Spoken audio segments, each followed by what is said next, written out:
Bonjour, je vais vous parler aujourd'hui du plan de cession dans le cadre d'un redressement judiciaire.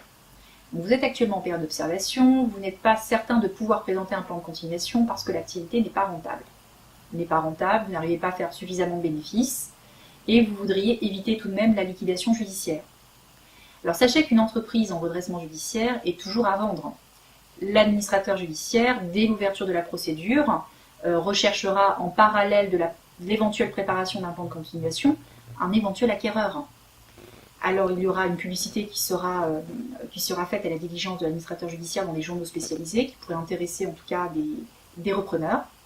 Et il peut y avoir donc une offre qui soit faite à la barre du tribunal de commerce pour reprendre l'entreprise. Alors quand on reprend l'entreprise, on ne reprend pas la société, mais on reprend les actifs, tout ou partie des actifs, ou bien le fonds de commerce, ou alors une branche d'activité. Les offres seront mises en concurrence lors d'une audience au tribunal de commerce qui veillera à ce que la protection de l'emploi soit assurée et bien évidemment que la plus grosse partie du passif soit apurée par l'offre de reprise. Donc on privilégie généralement, le tribunal privilégie généralement l'offre la plus importante en termes de quantum.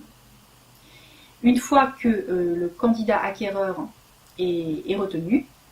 Dans un deuxième temps, vous avez une ordonnance vous avez en tout cas un jugement qui est rendu par le tribunal arrêtant le plan de cession, les modalités du plan de cession. Et dans un deuxième temps, il faudra régulariser un acte de cession chez l'administrateur judiciaire ou chez le mandataire judiciaire, selon les organes qui auront été nommés dans le cadre de la procédure, pour matérialiser cette cession.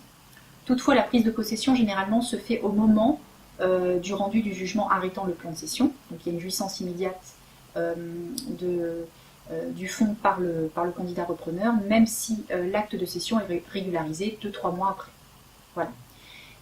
Donc généralement, dans cette offre de reprise, vous avez un périmètre qui est bien limité pour savoir ce que reprend l'acquéreur. Est-ce qu'il reprend tous les contrats de travail, il n'est pas obligé de reprendre tous les salariés.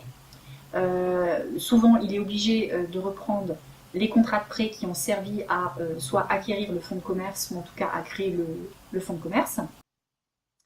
Et puis il peut reprendre ou pas les contrats de leasing qui seront poursuivis ou pas. Donc tous ces poursuites de contrats auront pour avantage de diminuer en fait le passif de la société et finalement la société sera, après le plan de cession sera liquidé, la société en difficulté sera liquidée.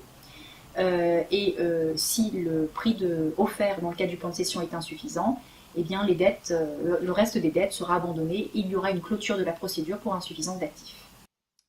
Voilà, donc c'est souvent une procédure très particulière, assez formaliste. L'avantage du plan de cession, c'est que dans certains cas, le repreneur peut avoir envie de conserver le dirigeant, lui offrir en tout cas un contrat de travail pour permettre en tout cas une reprise plus facile, plus aisée de l'entreprise.